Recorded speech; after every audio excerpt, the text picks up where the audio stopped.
Près de 2 ans qu'ils se battent contre ce projet immobilier porté par la métropole de Dijon. Des associations écologistes militent contre la construction de 85 logements sur les berges du Suzon. Une affaire examinée pour la première fois par la justice. Charlotte Meunier, David Segal. À la sortie du tribunal, c'est une première satisfaction pour les associations.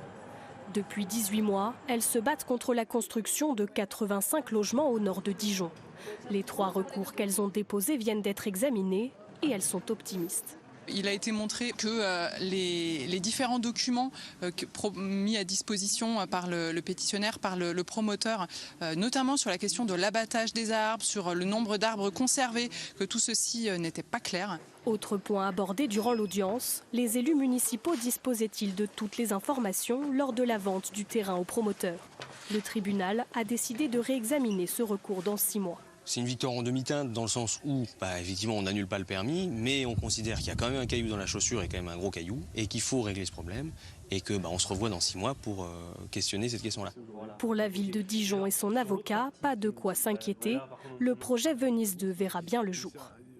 Il s'agit en fait de construire aussi des espaces publics puisqu'il y a aussi des parcs qui sont en question. Donc effectivement l'affaire est suivie de près effectivement par la mairie, mais néanmoins il n'y a pas d'inquiétude en fait sur le fond de l'affaire concernant sa faisabilité.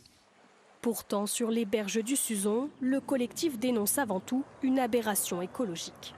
C'est le visuel du promoteur avec la construction de 85 logements sur un terrain de 3 hectares qui est vraiment un espace de nature en ville ici à Dijon.